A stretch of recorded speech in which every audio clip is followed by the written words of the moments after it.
Fellas, so before you ask her anything else, we need to have a serious talk. There are questions that when we ask, the answers we get back are often not the truth.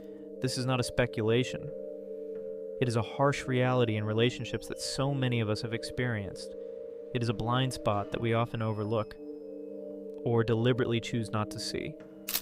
And there is one question, one classic question, that is the first test of this truth.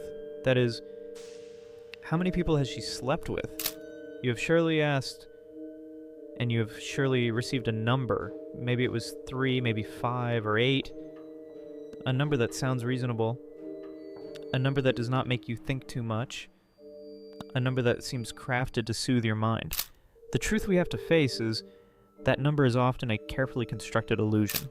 If your intuition, a man's instinct, tells you that the number sounds too perfect, too neat, then your instinct is absolutely right. You are looking at an airbrushed picture. And that is just the tip of the iceberg. That iceberg is the hidden truths of complex psychology that we will analyze together today. This is not a video to judge or to blame. This is an autopsy, a dissection of the logic behind behaviors we often do not understand, to arm ourselves. In this video, I will not give you cliché advice. I will give us, my brothers, 7 questions, 7 master keys to open the doors of the mind that they often keep locked. We will analyze each question, understand why they are such dangerous tests, and how to read the truth behind the answers. But there is something extremely important. Make sure you listen to the very end. Because question number 7, it is not like the others. It is not just a crack on the surface. It is a seismic shock that could shatter the entire foundation of the relationship you are building. It is the question that 99% of us overlook. And that very thing determines everything. It will reveal the core blueprint for your future with her. Either a masterpiece or a disaster. Are we ready to look the truth straight in the eye? Let us begin. We will begin this decoding journey with the first 2 tests, so 2 questions on the current front, and these are the issues that we can feel, the ripples in the air, like the contradictions between words and actions that our intuition constantly warns us about. The first test, and also the most dangerous question you can ask about the present. The relationship thermometer. It is when you look her in the eye and ask a seemingly simple question. Are you truly happy in our relationship? This is a critical blind spot for so many of us. We ask this question seeking reassurance, but the answer we receive is often just a thick fog obscuring the truth. When she says, I'm happy, or everything's fine, honey, what is really happening? To understand this, we need to analyze an extremely important psychological concept, cognitive dissonance. This is a state of intense internal conflict when a person holds 2 contradictory beliefs. In this case, they are, I am not truly happy, and I am still in this relationship. To resolve the storm within, the easiest way is not to confront the problem, but to convince oneself that the problem does not exist. So, when she lies to you that she is happy, the truth is, she's lying to herself first. It's a defense mechanism to delay a confrontation she is not ready for, or does not want to face. They might be planning an exit strategy. They might be comparing you to other options, or they simply have run out of energy to try. But admitting that she would force them to act, and lying is much easier. Now be honest, we all know that feeling. Have you ever received the answer, I'm fine? But the feeling was the complete opposite. A cold silence, a forced smile, signs that something is wrong. Drop a "been there" in the comments if you understand this feeling. And if happiness is a smokescreen, then loyalty is a hidden war zone. This brings us to the second test, the emotional security perimeter. It is when you ask, are you attracted to any of your male friends? This is a question that touches the deepest territorial instinct of a man, and the answer is almost always a complete denial. No way. Are you crazy? He's just a friend. Why do they lie about this so vehemently? The answer lies in a concept we can call emotional insurance. The close male friends in our social circle, especially the attractive ones, are not just friends. From a survival psychology perspective, they are backup plans. They are a safety net, an insurance policy for her ego and her emotional future. Maintaining these relationships gives them validation, attention, and a sense of being desired from multiple sources. It reduces their dependency on you and creates a potential escape route if the current relationship fails. To admit they are attracted to those men is like setting fire to their own insurance policy. It would force you to demand that they cut contact and destroy the safety net they have worked so hard to build. And if she responds with one of these three classic answers, you must be extremely cautious. 1. He's like a brother to me. This is the most classic lie, a way to instantly neutralize any suspicion. 2.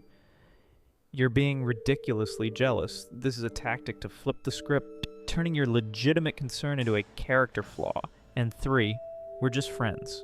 A simple but loaded statement, implying that the line between friendship and something more is for them to decide.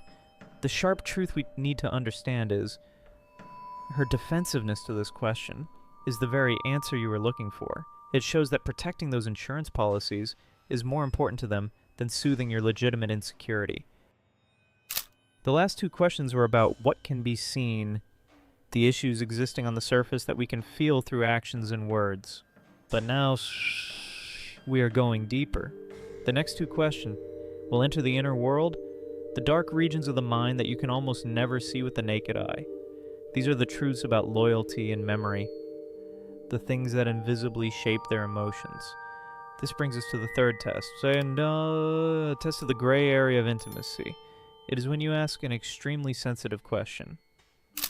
Have you ever been emotionally unfaithful? This is a dangerous question, because the answer will almost certainly be an absolute denial. But the deception here is not in the answer, but in the very definition of the word unfaithful. For us, as men, emotional infidelity is when the heart and mind of the woman we love begin to turn towards another man. It is when she seeks connection, understanding, and an emotional intimacy elsewhere. But in female psychology, this definition is often reinterpreted advantageously. They have an incredible ability to rationalize behaviors. To them, as long as there has been no physical contact, everything is still just friendship.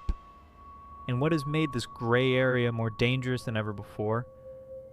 Social media, messaging apps, have created a perfect incubator for emotional affairs.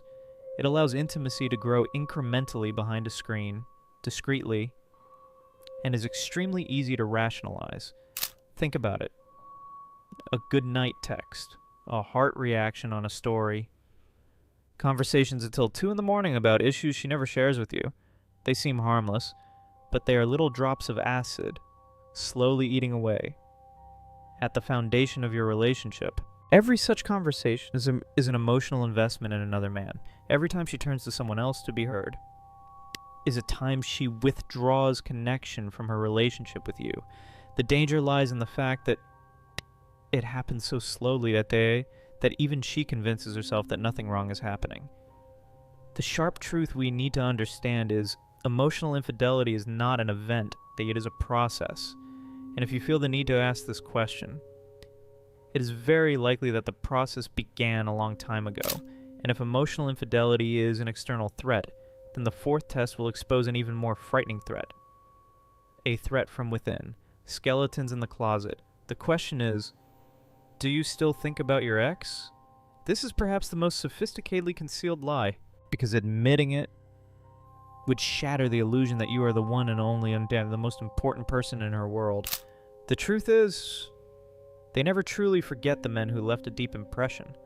Those exes are not just memories. They have become something we can call an emotional benchmark.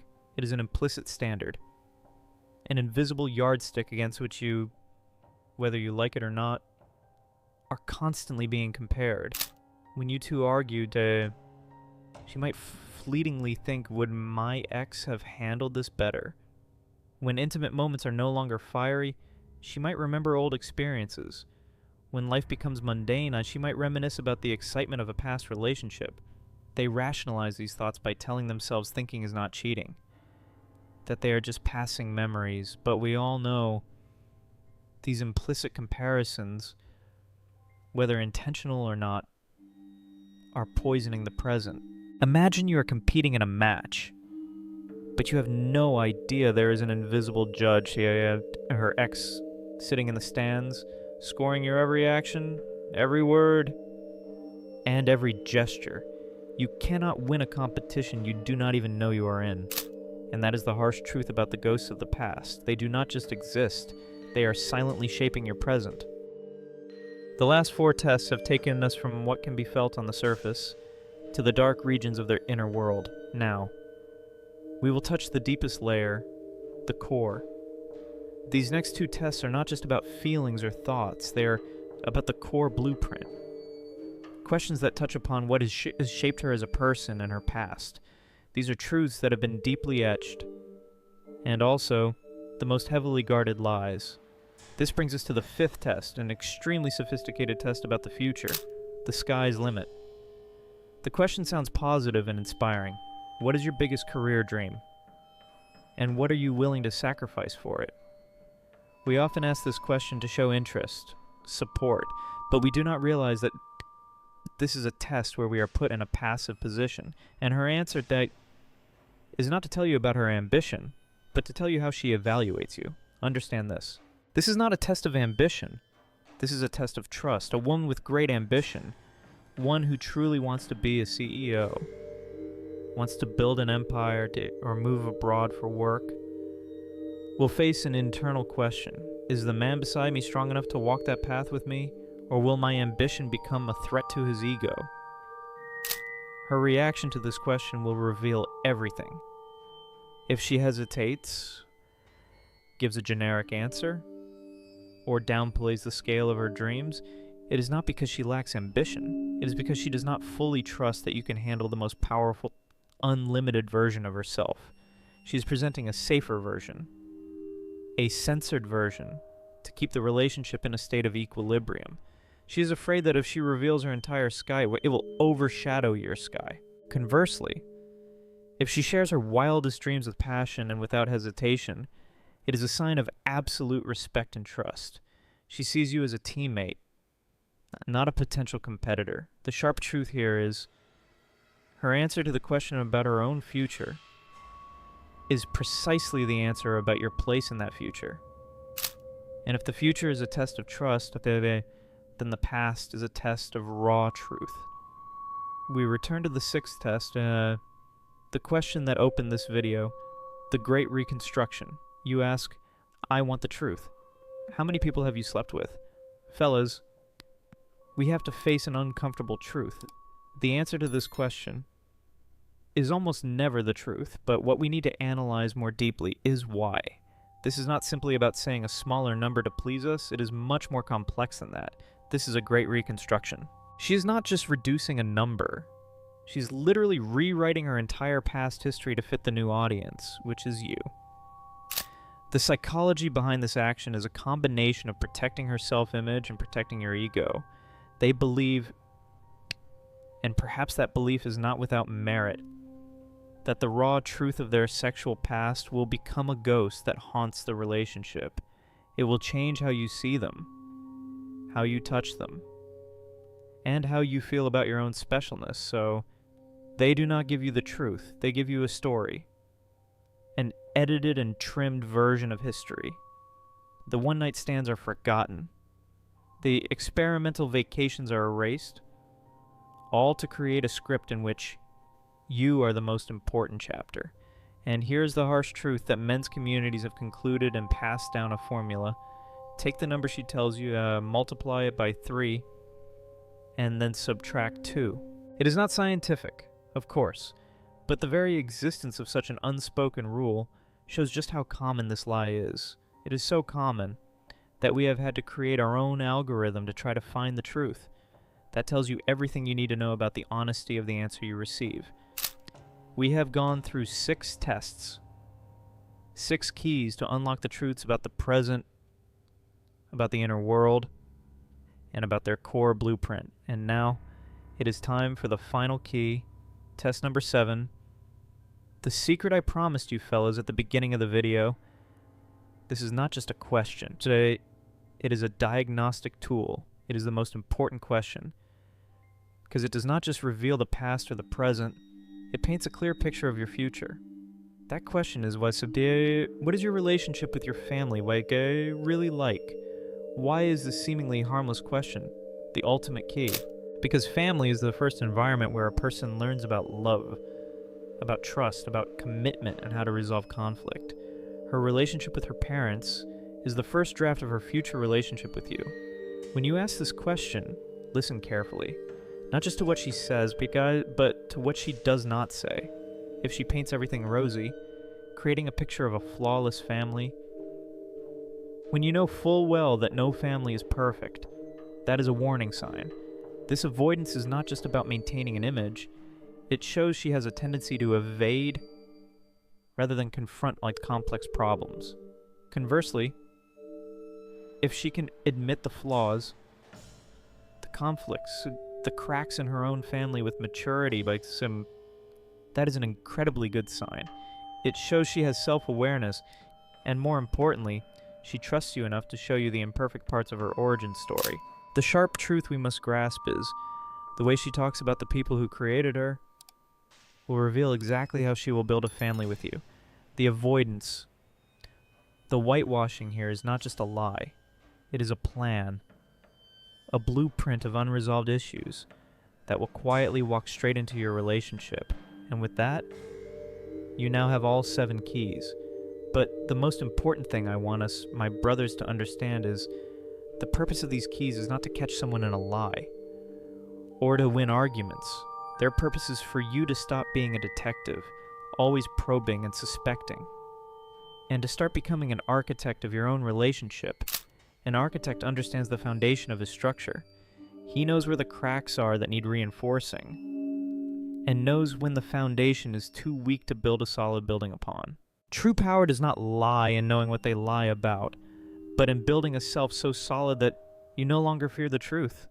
If this video has opened your eyes, if it helped you see the cracks you did not see before, hit subscribe and turn on the notification bell, because next week we are going to talk about the 5 signs she's silently losing respect for you. That is a topic we cannot afford to miss. Share this video with another brother, one who needs to hear these things. And finally, comment below. Which of these 7 questions made you think the most? I will read them all.